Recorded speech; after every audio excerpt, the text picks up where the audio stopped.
What's up, everybody? Keith Mitchell here, and I gotta be honest with you, I've been doing a lot of reporting of Cyberpunk 2077 on the Outerhaven.net, here on YouTube, and also on Tom's Hardware, where I do some freelancing work. And yesterday, I reported that PlayStation removed the game from the PlayStation Store. They removed it, they delisted it, it's gone. You can't purchase it. You can still download it if you already own it, and Sony is giving out refunds. However, I've been reading after that what's happening so far, and either from Sony or from CD Projekt Red, who basically said that, hey, we talked to Sony, we both agreed we should remove the game from their store until things get fixed. And since then, there's been a lot of comments either here in the video or on my articles with other outlets or on Twitter stating that Microsoft won the console war, which is silly because we shouldn't be bringing in this whole fanboyism or console wars into this conversation. I think what needs to be stressed more than anything here is the fact that management and investors forced the hands of the developers, and that the developers are the ones who are ultimately hurting here because they're the ones who did the work. And these are the guys who are likely feeling like their hearts are being pulled from their chests. They worked in this game for a number of years. They likely weren't satisfied with the state of the game, but at the same time, it's not their call. They can't say, hey, don't release this game if management goes, we're shipping this game now. It's not up to developers. And I feel bad for them. I feel bad for them because I know a lot of them on Twitter have been making comments or making sad faces because they're clearly upset about this entire situation. They're not happy whatsoever about the situation, and I don't blame them. But today's video, I want to talk about, I don't know, maybe some people feel that they've been treated unjustly, maybe because other games have been released in this kind of state and the same things haven't happened to them. So I'm gonna run down a list of games that you may know. These are popular AAA games. I'm not going to talk about AA games or lower end games. The big ones, the big guys, okay? We'll start more recently with the Avengers. The Avengers came out and it was a mess, but you know what? It was still playable. I mean, yeah, there were performance issues. Yes, there were glitches, but the biggest issue with the Avengers is that it's boring. The gameplay is boring. It's just no reason to actually play it. But when it came to performance, it was all right. And when you went to Square Enix and Crystal Dynamics and was like, hey, this game is not fun, they were pretty adamant and upfront about, yes, we know, yes, we're working on it, yes, we got a word table talking about XYZ. They weren't deflecting, they weren't flat out denying that this game was bad. But the underlying structure, the bones, so to speak, were good.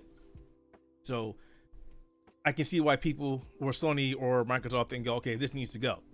And to be 100% clear, I'm talking about games that were so bad that they were treated the same way that Cyberpunk 27 has been treated, whereas it's been delisted from the PlayStation Store. We're going to talk about those games. I'm going to run down a list, keep running down a list, and then we'll circle back. So we got that. We got Anthem. Anthem is notorious for being bad. But again, they were up front. They were like, yes, we know we released a bad game. We are working on it. We are going to make this the best it can be. We're going to turn it around. BioWare is not the BioWare of old. I don't think Anthem is ever going to come back. I've said this for a while. I don't think Anthem 2.0 is going to happen. And with a lot of people leaving the studio and they're focusing their efforts on the new Mass Effect trilogy, or the Mass Effect trilogy legendary, whatever it's going to be called, the new Mass Effect that they announced at the Game Awards show, and of course Dragon Age 4. Yeah, I don't think that we're going to see Anthem anytime soon. If we've got No Man's Sky, self-explanatory. The big key here is when No Man's Sky was first released, and it was done so in a state where this is sort of like what CD Projekt Red did. The game was broken. There were features that were supposed to be in the game. They never made it into the game. So the developer did lie to everybody, but it was exclusive to the PlayStation Store. It was exclusive to PlayStation, excuse me. So I don't think they were going to remove it. And at the same time, this game wasn't really marketed as much, it's hyped as much as Cyberpunk has been. You got to remember, guys, when the company announced Cyberpunk and they hyped it up throughout its duration of development, they were making it to be the end-all be-all of all games. There were so many expectations that were set so high that they themselves could not live up to the hype. They set the bar too high, and it didn't get to where it needed to be. obviously riddled with bugs and performance issues. So it's not like they set themselves up for failure, but they promised too much, and maybe they should have scaled it back. Because even when you play the game right now, and again, it's not a bad game, but it's an average game. It has a great story. It has good gameplay mechanics if you can play it on a capable machine, but it's not anything that I haven't played before. So yeah, there's that. You got Batman Arkham Knight, which is very similar to this situation, because not for Xbox, not for PlayStation, but when Batman Arkham Knight came out for the PC, I don't know how many of you remember this, it was pretty much unplayable on PC. The developer kept trying to fix it, couldn't fix it. Eventually the game was delisted on Steam. You could not buy it anymore. They started offering refunds. They started giving you access to older Batman games to make up for the issue. And then a couple years later, it was put back on Steam, and it ran like a dream. It runs great now. It finally runs great. It has been running great for the last couple years. But when it first came out, the first year or so, it was bad. And why I said it's similar to what's happening now, at the same time, the developers were very upfront. We know this is terrible. We know it's bad. They didn't fight. They offered refunds. If you wanted a refund, you could have got a refund right then and there. There was no questions asked. And eventually, they pulled it. Steam didn't pull it. They were like, we need to take it off. They were upfront about the entire situation. In retrospect to this, CD Projekt Red was like, no, just wait for the patches, wait for the patches, wait for the patches. If you want a refund, go to Sony or Microsoft. Without talking to Sony and Microsoft. So there's a big difference here. They pretty much said, go talk to this guy because I don't want to deal with it. Whereas with Batman Arkham Knight, they were like, we understand, we know there's a problem, we will refund your money. That's it. We got you, we're good. Moving on, we still got Mass Effect Andromeda. This was just, This is also in the same scope as Cyberpunk 2077. It was a big lofty game that promised the moon and stars, didn't get anywhere, but BioWare was pretty much upfront as well, saying this game is bad, we understand it's bad, and then they just dropped it.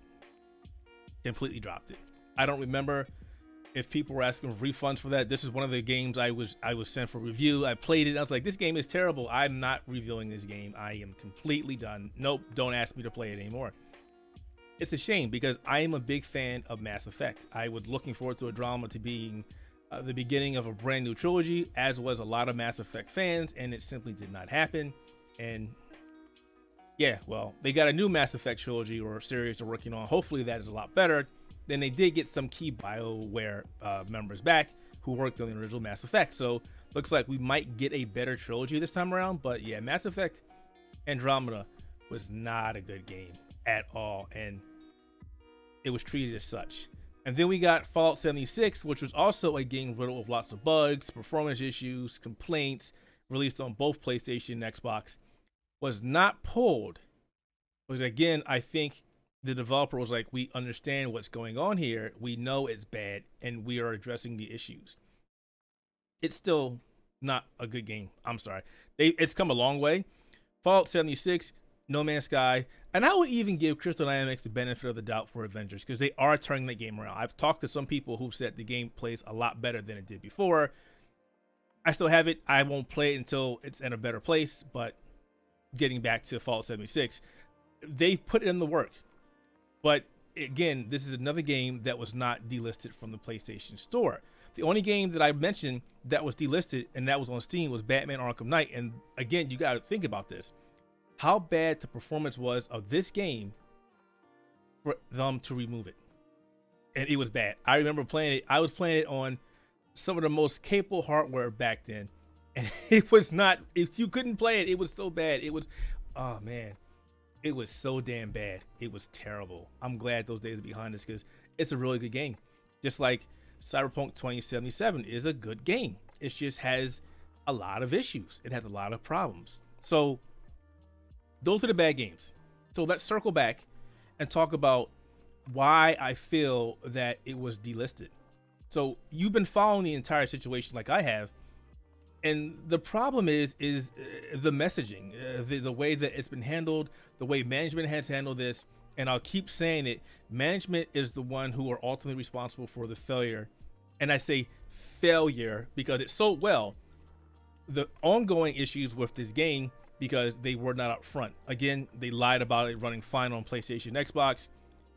They want people to wait for 2 big patches, which may not resolve the issues. They told people to go to Microsoft and Sony for refunds where they did not have anything in place. People assumed they did.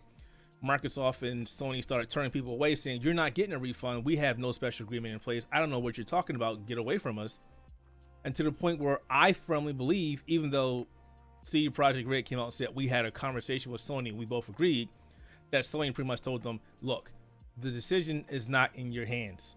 We are removing it from our PlayStation Network, our PlayStation Store, and you will fix the problems. And trust me, when they came out, CD Projekt Red, when they came out and said, hey, we made all our money back in one day, they're going to lose that money. All the refunds that Sony is likely refunding back, and probably Microsoft as well, not to mention that the investors have already started getting upset with the company, and so far they've lost $1 billion in revenue because of this. That's a lot of money for just, I don't even know how long what they're calculating, how much they've lost in what period of time, but all the money they made, they're going to lose it real quick. So this is becoming a big issue.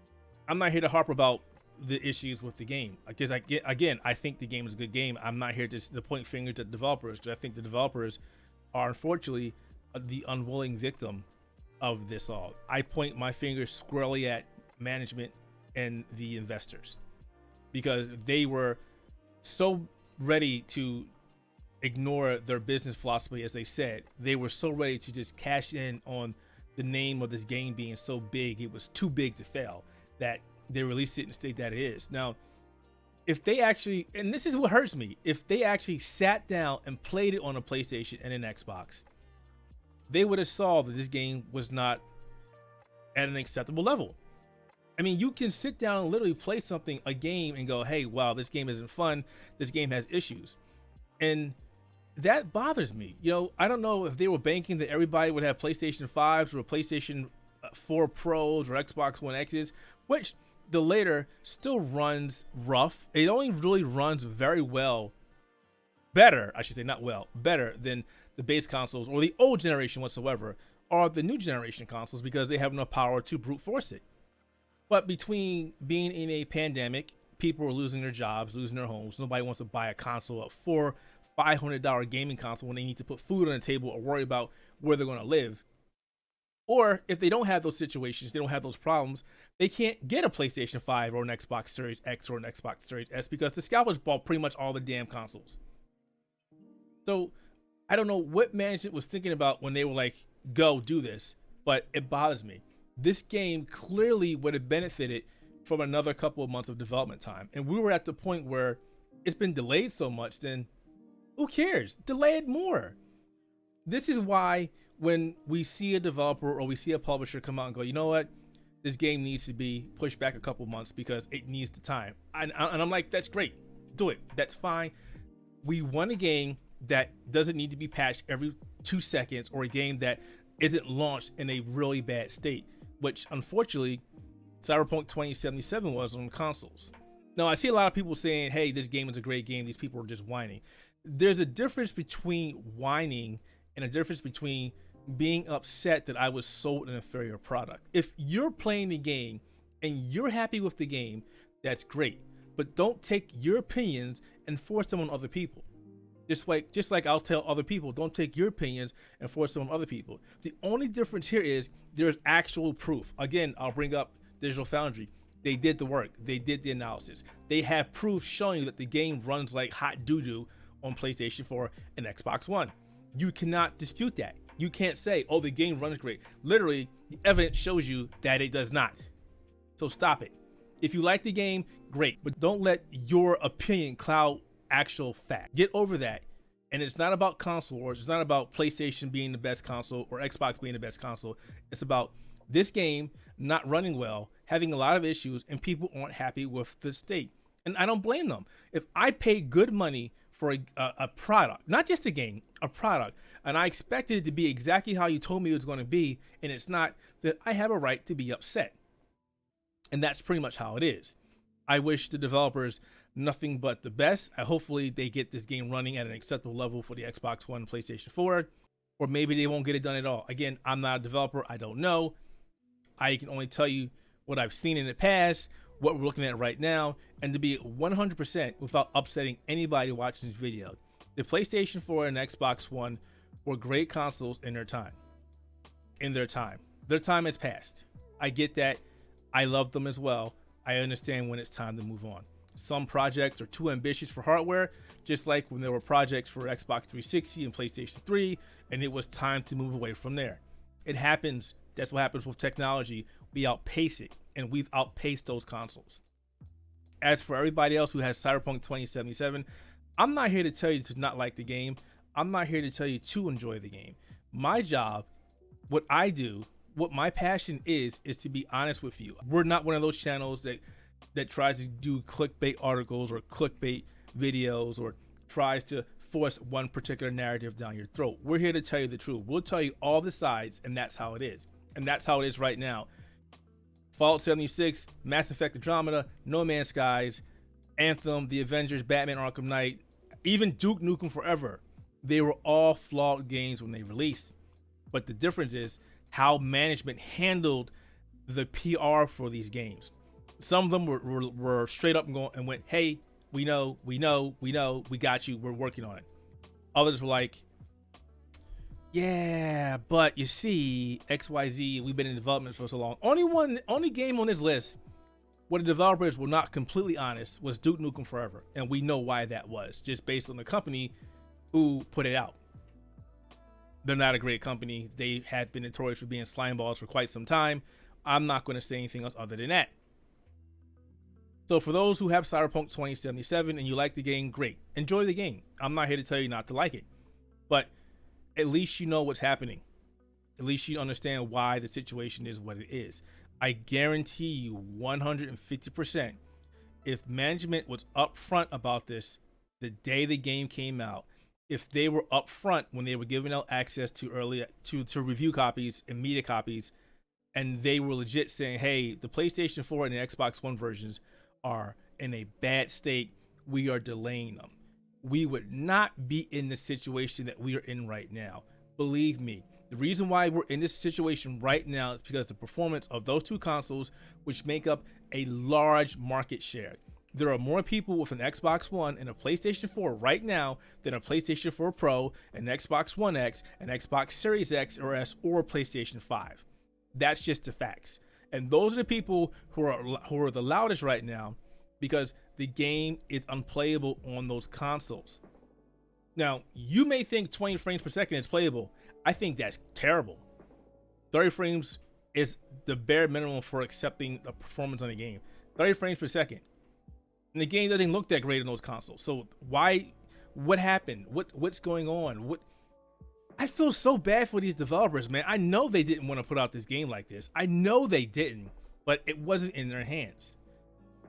And anyway, folks, like I said, I just wanted to make another video to explain why I felt that CD Projekt Red was treated differently than other developers who have been in the same situation. And yeah, the game will come back to the PlayStation Store. I don't see that being gone, but it will be after these patches. I guarantee you Sony will be like, let me see it. And if it's not at an acceptable level, then they'll have to go, send it back. It's not worthwhile. We're not going to do it. I really think that Sony is going to be invested in this more than anything, because I think this was one of the games from them that was going to help them sell consoles. I think so for Microsoft as well, which is why we don't see Microsoft removing this game from the Xbox store. I think Microsoft is going to stick it out, but at the same time, their refund process is a lot more lenient than Sony. So we'll have to wait and see.